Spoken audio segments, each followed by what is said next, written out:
Siempre he tenido la ilusión para ser consistente entre mi respeto por los marcianos y mi admiración por la música tropical, Ok. que llego bailando cha-cha-cha, porque te acuerdas que fue una primicia, los marcianos llegaron ya. Y llegaron bailando cha cha cha. Quisiera decirte que yo lamento mucho la salida de Tatiana Cloutier, que la respeto como una mujer valerosa, una mujer claridosa, una mujer que tiene el temple de los sinaloenses y de los norteños. ¿Qué se hace cuando no se puede dialogar? Tal vez ponernos a escuchar a Chicoché, seguimos la secuela musical de Chicoché, generemos un frente amplio, un frente muy amplio, no solo de partidos, sino con la sociedad civil, con los comunicadores, con las personas genuinamente interesadas en el desarrollo de México, para presentar una opción diferente y aspiro a encabezar esa opción diferente.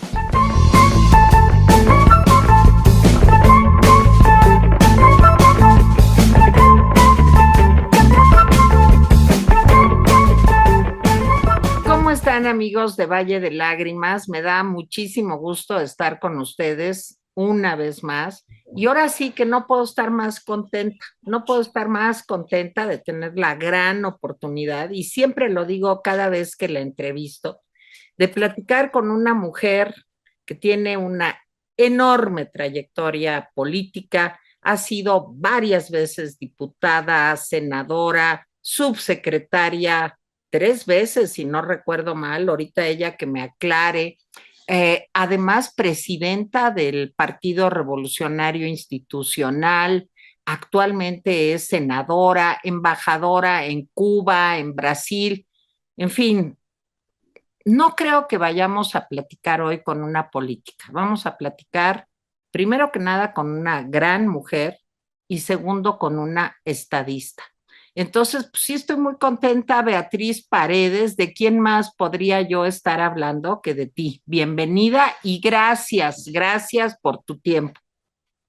Muchas gracias, Tere. Yo también disfruto siempre tus pláticas, sabes lo que te quiero, lo que te respeto como profesional del periodismo, como una mujer comprometida con la libertad de expresión y como una persona con la que tengo enormes identidades, porque las dos sabemos que los marcianos existen Exacto. y en otros planetas han hecho que nos vinculemos más a vida cuenta de ello. Mira, Beatriz Paredes, déjame decirte una cosa.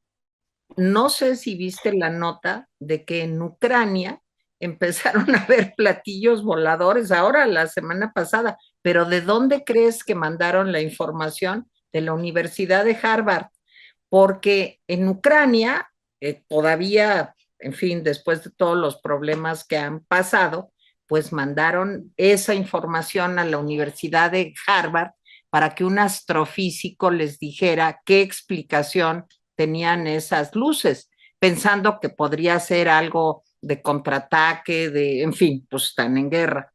Y te quiero decir que Harvard le contestó, tengo el documento que ampara lo que digo, pues que no sabían qué eran esas luces. Así que estamos de acuerdo en los marcianos, igual que Harvard y que el Pentágono y que muchos más. Pero Pero además siempre he tenido la ilusión para ser consistente entre mi respeto por los marcianos y mi admiración por la música tropical, ok. que llego bailando cha-cha-cha, porque te acuerdas que fue una primicia, los marcianos llegaron ya. Y llegaron bailando cha cha cha. Sí, Beatriz, lo sé.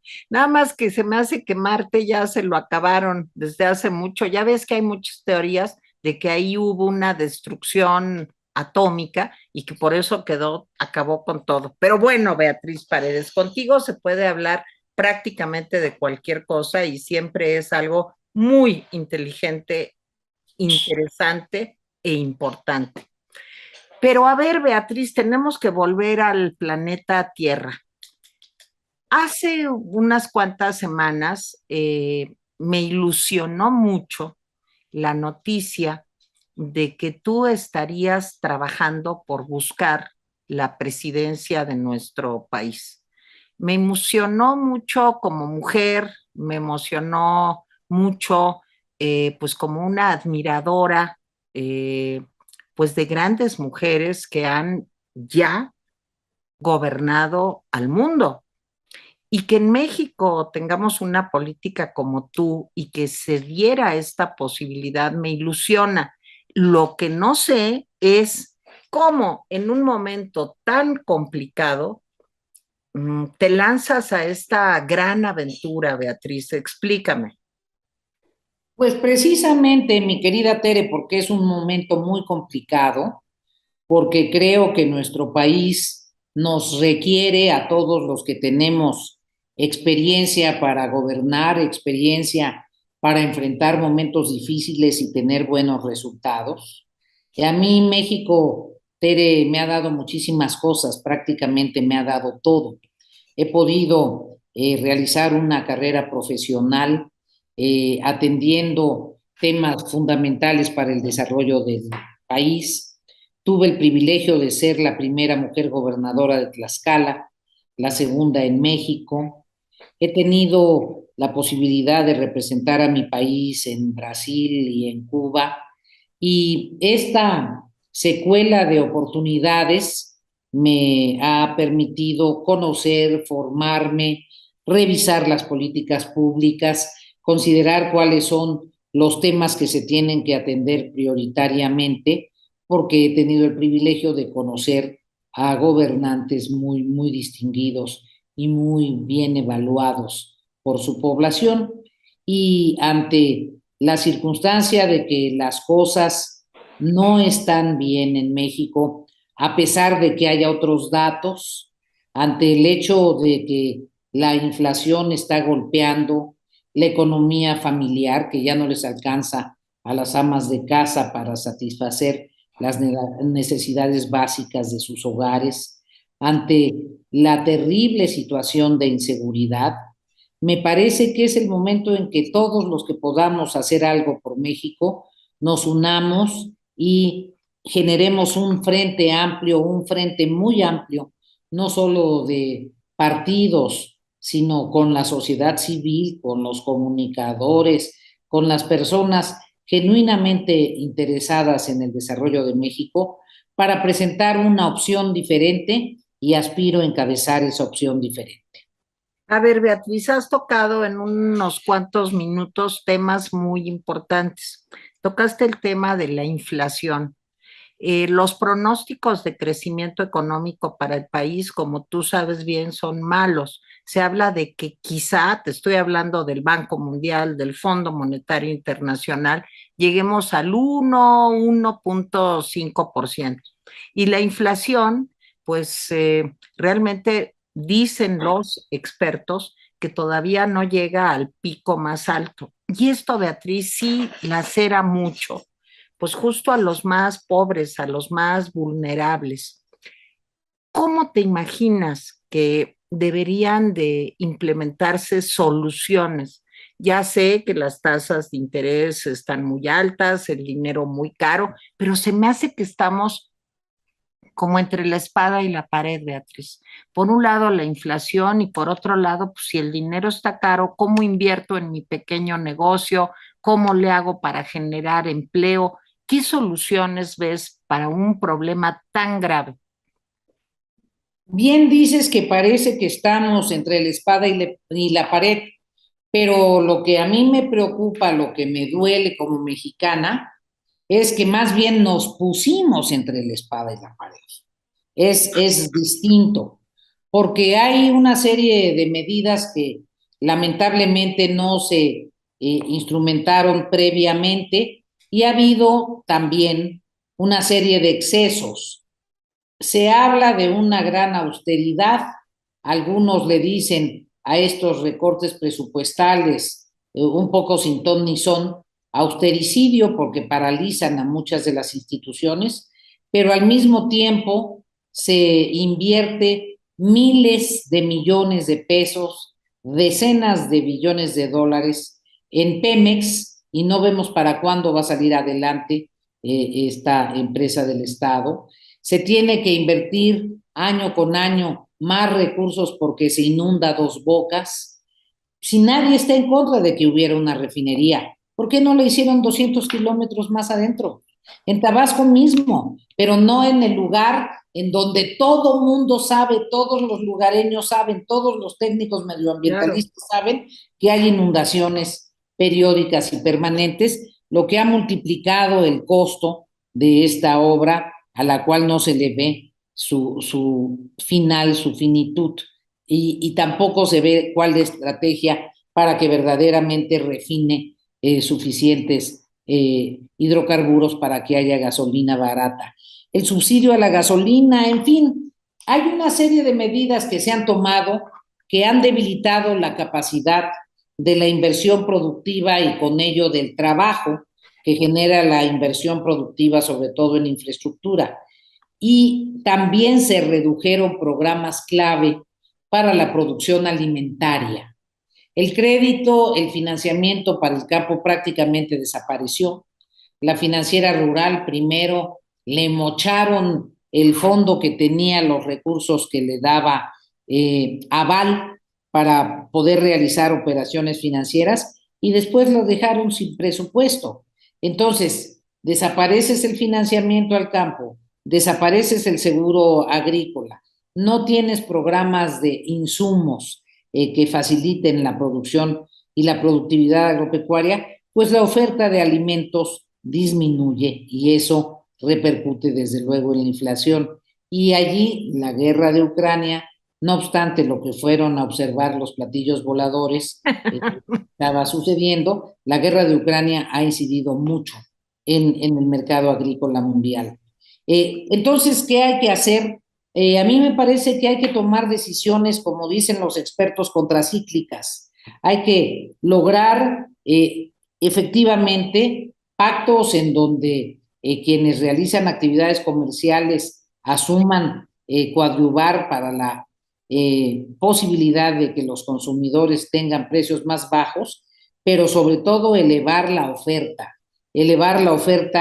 de los satisfactores básicos y garantizar que nuestra población tendrá acceso a ella. A ver, Beatriz, tú fuiste una mujer siempre muy ligada a temas del campo. Dirigiste organizaciones como la CNC, como gobernadora de Tlaxcala, que tú lo recordabas también, ha sido uno de tus intereses. ¿Qué piensas de los programas asistenciales? O sea, ¿cómo hacer que los productores produzcan más? Porque finalmente la inflación se da por escasez, porque la cadena de suministros está atrapada en tanto problema.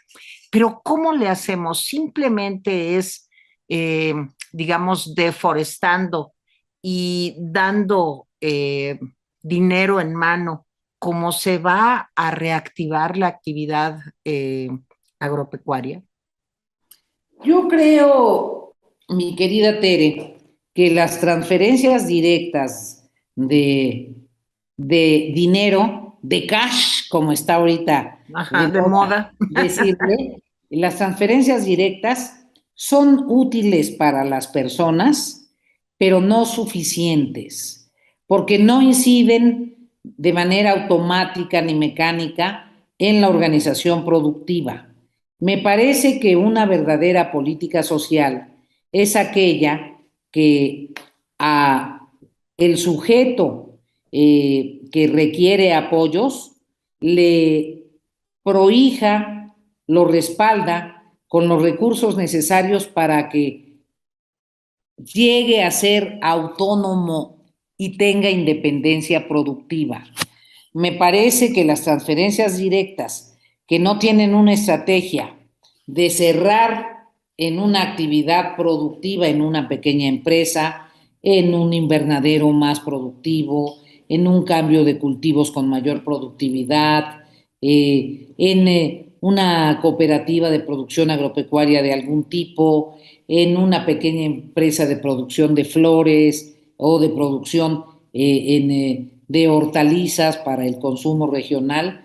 Me parece, si no hay este componente en el proyecto de cierre productivo y de incorporación al empleo permanente o al empleo periódico en un negocio de economía social, pues en estas transferencias directas, estas entregas de recursos, lo que prolongan también es la dependencia.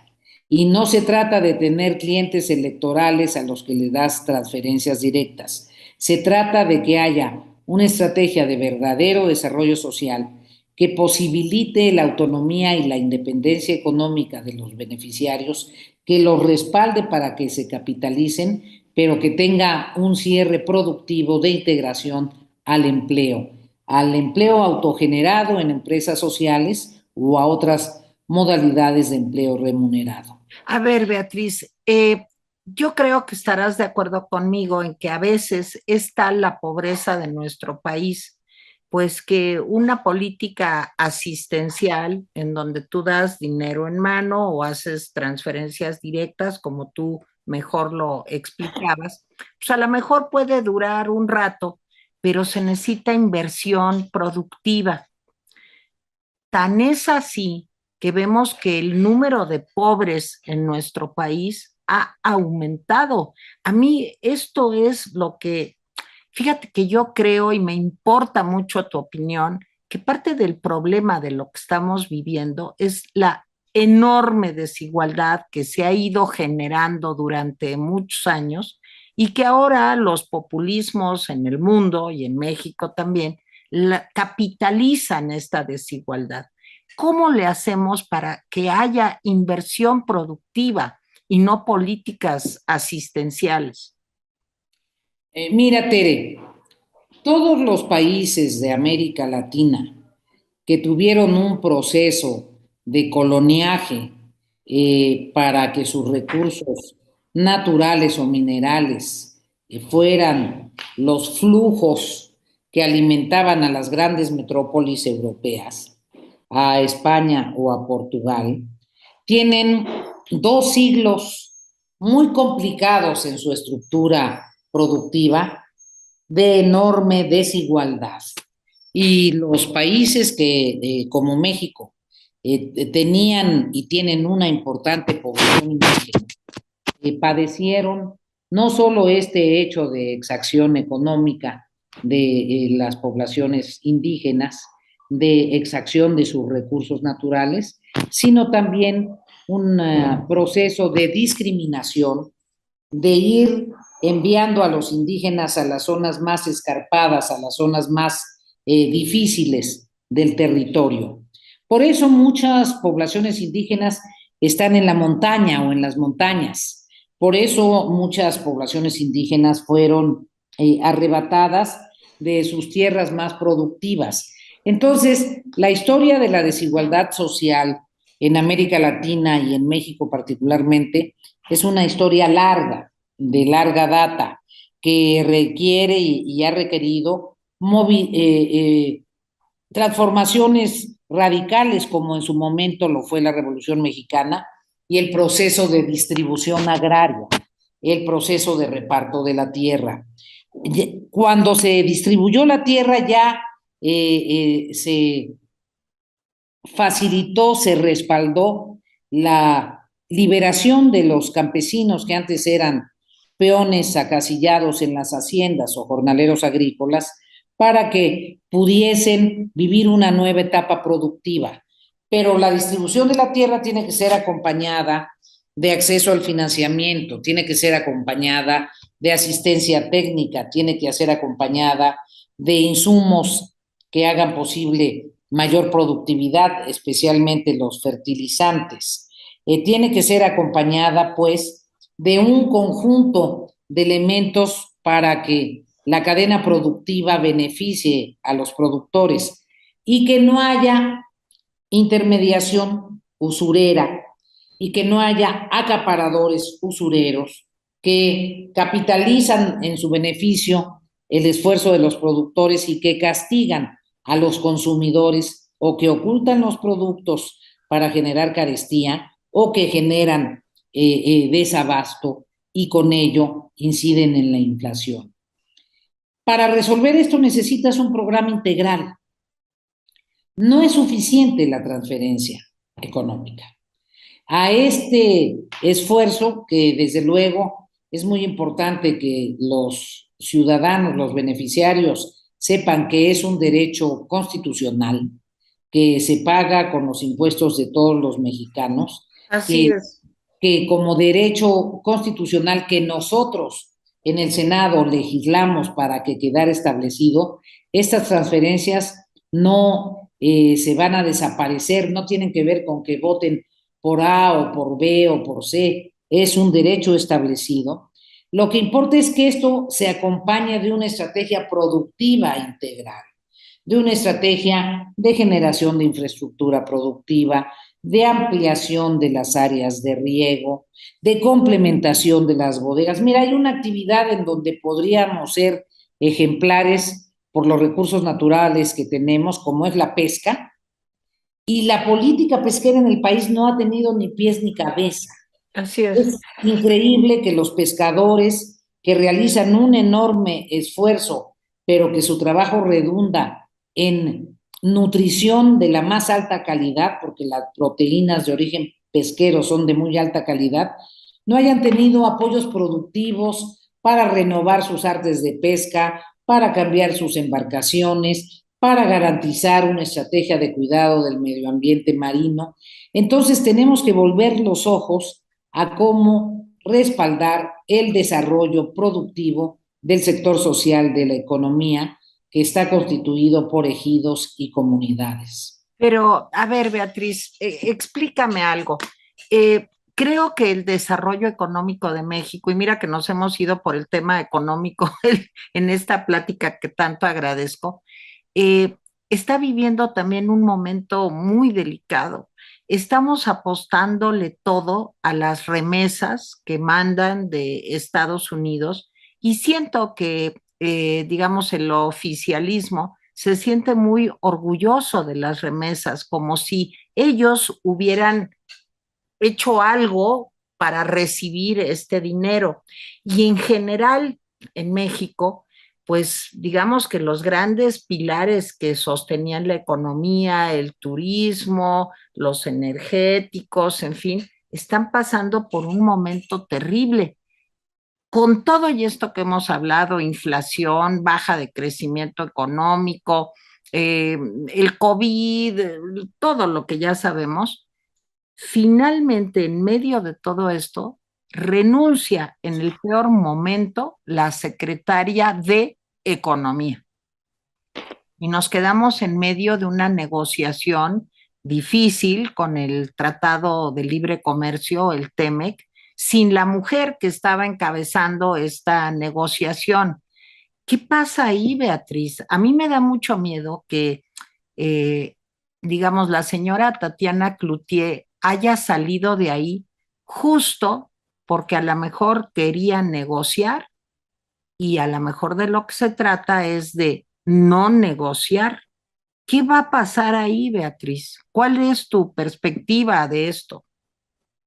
Pues en primer lugar quisiera decirte que yo lamento mucho la salida de Tatiana Cloutier, que la respeto como una mujer valerosa, una mujer claridosa, una mujer que tiene el temple de los sinaloenses y de los norteños. Ella radica ya en Nuevo León desde hace muchos años, pero el estilo sinaloense la acompañará toda la vida y la experiencia que tuve personalmente con la secretaria Cloutier fue una experiencia positiva, una disposición al diálogo permanente. Conversamos mucho de cómo hacer un programa precisamente para las pequeñas empresarias mujeres y para generar una línea de financiamiento con Nacional Financiera para los programas de producción alimentaria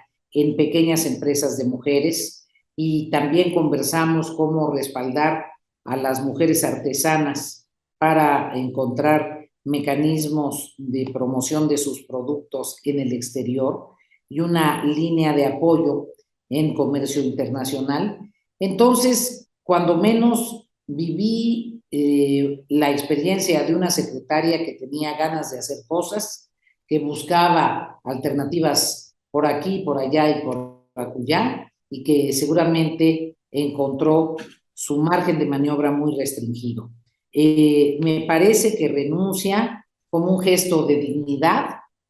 No sé si tuvo que ver con que tenga una actitud más conciliadora en las negociaciones del capítulo energético del TEMEC, lo que sería muy importante, porque si no somos lo suficientemente hábiles defendiendo la verdadera soberanía nacional, pero no inventando fantasmas donde no los hay, podemos tener un descalabro en nuestra relación internacional que implique la posibilidad de litigios hasta por 30,000 millones de dólares, lo que sin duda sería un golpe muy fuerte a las finanzas públicas del país. Pero aparte de ello, porque se dio un acuerdo con X número de empresas agroalimentarias con el propósito de abatir costos, pero yéndose por la puerta falsa, por la puerta chiquita, de no aplicar las medidas sanitarias indispensables para verificar la calidad de los alimentos que entran al mercado. Y eso indignó al sector de productores del país, a los que les ha costado un enorme esfuerzo, varias décadas, y a los agrónomos especializados y a las instituciones encargadas de la vigilancia sanitaria, pues les planteó una enorme preocupación. Entonces, me parece que la actitud de Tatiana, pues correspondió simplemente a alguien que si es invitada a ser secretaria de Estado de una materia, quiere realmente ser secretaria de Estado y que se considere su visión.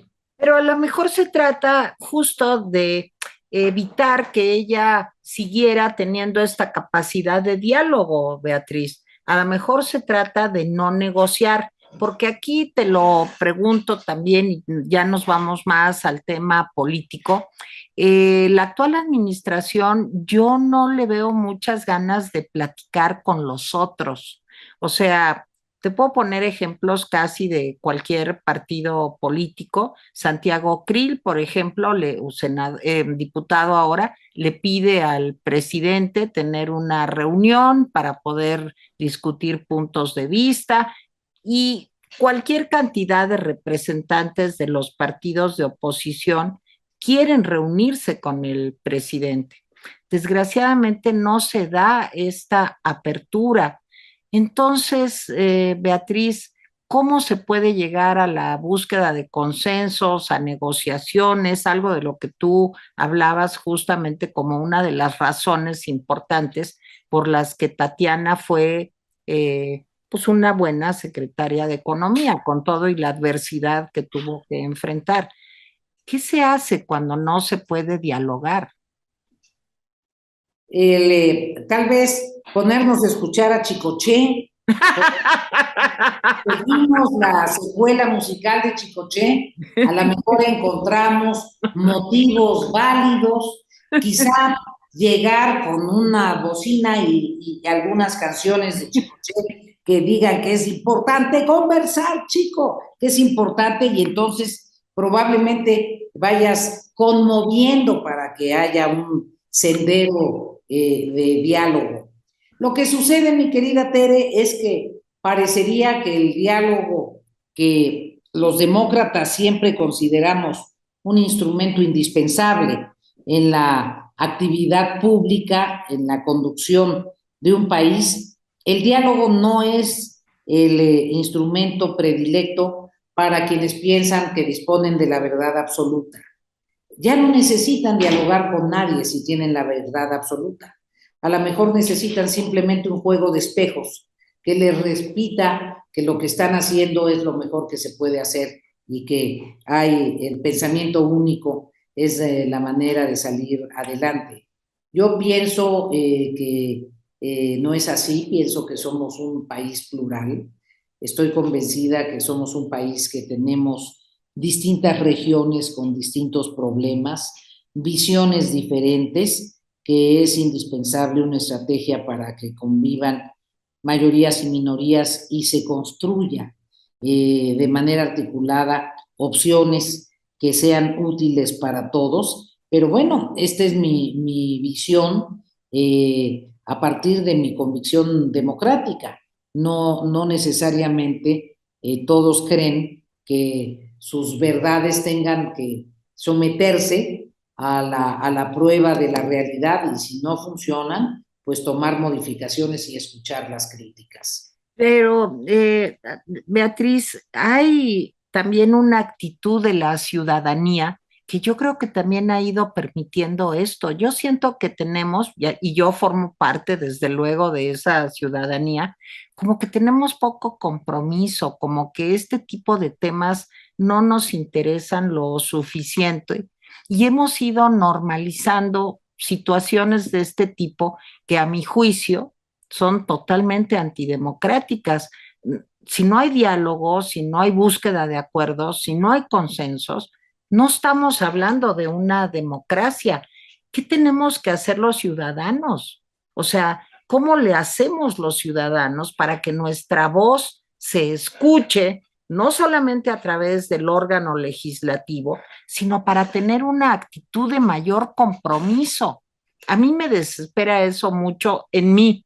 O sea, como que digo, híjole, Teresita, pues aunque te duelan las patitas, sí debes de salir y protestar. Sí tienes que ir a lo mejor con un bastón o con una silla de ruedas o como ya voy pudiendo, porque me duele también muchísimo la espalda, pero necesitamos una actitud más activa, de una ciudadanía más intensa, Beatriz. ¿Cómo ves eso?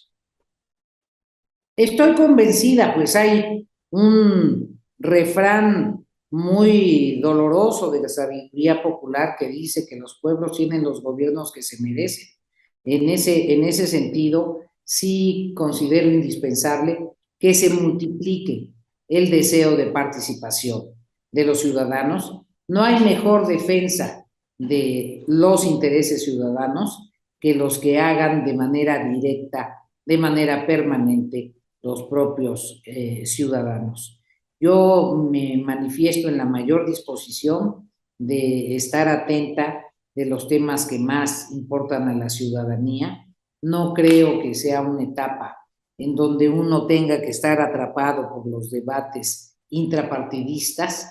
Es una época en el país en donde hay problemas demasiado serios, demasiado trascendentes, como para que las siglas de un partido determinen tus límites o tus posibilidades. Y creo que hay que construir de la mano, hablando claro, un gran frente con los ciudadanos que pueda plantear las posiciones y los temas cruciales y al mismo tiempo estén listos para el relevo presidencial. Pero Beatriz, se habla mucho de que la alianza a lo mejor ya no va, de que la situación es complicada por las divisiones internas de los partidos, no solamente del PRI, te puedo hablar casi de cualquier partido que tiene problemas internos graves, como tú lo sabes bien. La ciudadanía también dice, ¿dónde está la oposición? Y a veces siento que los mismos ciudadanos no le estamos dando chance a la oposición de escucharla, de atender lo que nos está diciendo. ¿Cómo ves lo de la alianza, Beatriz? Mira, la alianza es una decisión política de sentido común y sensatez. Evidentemente, seremos mucho más eficaces electoralmente si vamos juntos que separados. Y en ese sentido, a mí me gusta recordar que en momentos anteriores, en México las alianzas se han dado sobre la marcha. Nunca han sido alianzas previas, con mucho tiempo de maduración, sino se han dado en función de los acontecimientos que van caracterizando el proceso político. El Gran Frente Democrático Nacional que terminó encabezando el ingeniero Cuauhtémoc Cárdenas no empezó como Gran Frente Democrático Nacional. El ingeniero Cárdenas era candidato de un pequeño partido, después se le fueron sumando otros y finalmente, ya muy cerca de la elección, se creó la posibilidad del movimiento alternativo que hizo esa elección tan heroica del ingeniero Cárdenas. Entonces, yo no estoy desalentada. Yo pienso que hay inteligencia en los partidos políticos, hay sensatez en sus dirigencias y que por esos dos hechos la alianza se tendrá que renovar con nuevas características, con precisiones reglamentarias mucho más claras y con una disposición de apertura, al menos es por lo que yo voy a optar, para la organización civil y para todos los movimientos sociales ciudadanos que deseen participar. Oye, Beatriz, te voy a hacer una pregunta que yo odio cuando me la hacen. A ver si tú te choca también. Cuando te dicen, oye, ¿y estará México preparado para que una mujer sea presidente? Fíjate que cuando me dicen eso, me da casi el ataque, como si de veras tuviera que pasar un largo proceso para que las mujeres pudiéramos llegar a gobernar. ¿Cómo te vives esto, Beatriz? Mira, yo que esta pregunta, como tú dices, también al principio me irritaba, después ya decidí tomarla con espíritu olímpico y se me ocurrió una respuesta un poco en broma y un poco en serio. Y estaba México preparado para que llegaran algunos presidentes varones, ¡qué bárbaros! Híjole, sí. Híjole, mano. Creo que en ese sentido, mira, México es un país donde la fuerza de las mujeres y sobre todo la resistencia de las mujeres está en la base de la organización social de nuestra patria. Las mujeres realmente son pilares en la familia. Las mujeres en un país de migrantes, cuando su marido se va del otro lado para conseguir recursos, se quedan al frente de la casa, al frente del pequeño negocio, al frente de la formación de los hijos. Las mujeres son mayoritarias en sectores estratégicos para la atención, como en el sector salud, las enfermeras y las médicas, como en el sector educativo, las profesoras. Las mujeres han evidenciado tener gran capacidad de resistencia ante los desastres naturales cuando ellas tienen que salir, porque son las que están en la casa, las que han estado pendientes de la reconstrucción de sus hogares. Entonces, la pregunta es para mí, como tú dices, un poco obsoleta. Sin embargo, quiero afirmar categóricamente que claro que México está preparado para tener una presidenta y claro que hay mujeres que están preparadas para ser presidentas. Beatriz, va a haber un debate, tengo entendido, entre los aspirantes, digamos, a la candidatura presidencial del PRI. ¿Cómo te sientes para el debate? ¿Por qué un debate? ¿Cómo se va a decidir quién será el candidato de tu partido? Mira, yo espero que se decida por un método democrático, no solo el candidato del PRI, sino el candidato de la alianza. A mí me interesa ser candidata de la alianza. Me parece que es fundamental que concurramos juntos a las elecciones. Y yo propugnaré en todo momento porque el método sea democrático.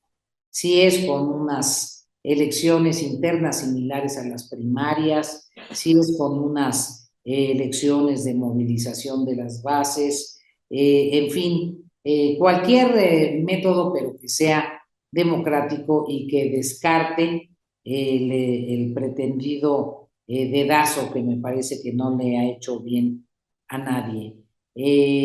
Pienso que se deben comparar plataformas, comparar propuestas, que esta es una etapa en donde no es suficiente tener un liderazgo, por sólido que este parezca, si no tienes proyectos muy claros que puedas exponerle a la ciudadanía, en donde sepan por qué van a votar.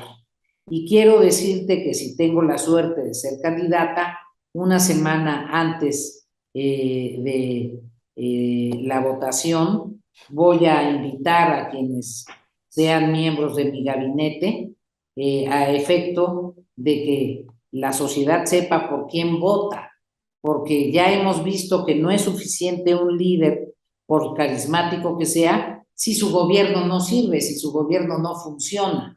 Y me parece que vamos a convocar, a estimular la creación de un frente amplio, pero que también tenga reflejo en un gobierno de coalición con las personas más preparadas. Beatriz, por último, y tiene mucho que ver con tu condición de mujer y la mía, a las mujeres siempre somos las más amoladas, de las pobres somos las más pobres, de las violentadas somos las más violentadas, en fin, ha habido en esta administración la cancelación de muchos programas para nosotras las mujeres, las estancias infantiles, los refugios para mujeres violentadas, el número de feminicidios es algo intolerable y que nos duele a todas las mujeres. Brevemente, dime, ¿cómo ves esta situación? ¿Qué, como mujer, qué puedes ofrecernos para poder, digo, yo soy una privilegiada que afortunadamente no he tenido que enfrentar tantos problemas y desafíos como otras, pero cuéntanos un poquito tu visión como mujer sobre las mujeres, creo que es algo muy importante. Bueno, en primer lugar, mi querida Tere, nada me honraría más, nada me estimularía tanto como ser la candidata de las mujeres. Primero porque soy feminista y he tenido oportunidad de abrir brecha, de ser vanguardia en muchos momentos para la participación de la mujer. Segundo, porque tengo claro un conjunto de políticas públicas con enfoque de género que verdaderamente se apliquen, no que nada más haya menciones a ellas para que las feministas o las mujeres con preocupaciones sientan que se les va a hacer caso. Yo no voy a decir que les voy a hacer caso a las mujeres. Yo soy mujer y en el centro de mi estrategia pública va a estar una política de género muy completa y muy amplia. Desde luego, en primer lugar, para garantizar que la problemática de violencia que enfrentan las mujeres sea superada y para garantizar que haya un sistema de procuración y de administración de justicia que verdaderamente resuelva los asuntos. Una gran política preventiva de la violencia que tome en cuenta las características de los entornos en donde viven las mujeres y en donde trabajan. Yo tuve la dolorosa oportunidad de formar parte de un grupo especial que estábamos muy indignados y desesperados por los asesinatos de Ciudad Juárez. Incluso lo denuncié internacionalmente en varios foros y tuvo que venir presión internacional para que se dieran cuenta de la gravedad del tema. Me di cuenta en ese entonces, al profundizar un poco, que la razón por la que las muchachitas trabajadoras de maquiladoras eran de las principales víctimas es porque en términos civiles a veces llegaban de sus lugares de origen directo a la fábrica y no existían comillas en la comunidad, no se sabía dónde iban a vivir, no sabían dónde se hospedaban, no tenían conocidos, etcétera. Entonces, hay que tomar decisiones muy importantes de la mano con el sector empresarial, evitar que se den estas circunstancias en las zonas fronterizas, el anonimato civil, lograr que todas las empresas estén rodeadas de alumbrado público, establecer algunas rutas de mayor seguridad, no solo para las trabajadoras, sino también para las estudiantes en los entornos de las universidades, tener agentes del Ministerio Público especializados, policías especializadas, toda un área de inteligencia. En fin, vamos a trabajar con enorme ahínco en el tema de la seguridad para las mujeres, pero también tendremos un enfoque de género en materia productiva, en materia económica, en materia de seguridad social, con muchas ideas vanguardistas. Mi querida Beatriz Paredes, pues de veras cómo te agradezco. Mira, yo no creo que México esté preparado para tener una mujer presidente. México necesita urgentemente una mujer presidente. Perdón, me sale lo mujer, me sale lo feminista y me sale mi admiración por ti. Tendremos que vigilar que el INE no solo establezca todas las facilidades para el voto en el extranjero, sino para el Claro, voto interplanetario, porque eso claro. puede ser fundamental. Necesitamos una mujer presidente, eso me queda clarísimo. Y te agradezco mucho tu inteligencia, tus risas, tu buen humor, tu conocimiento y la disponibilidad para darme esta entrevista. De veras, muchas gracias, Beatriz. Muchísimas gracias, Teresina. Gracias. Bye. Chao.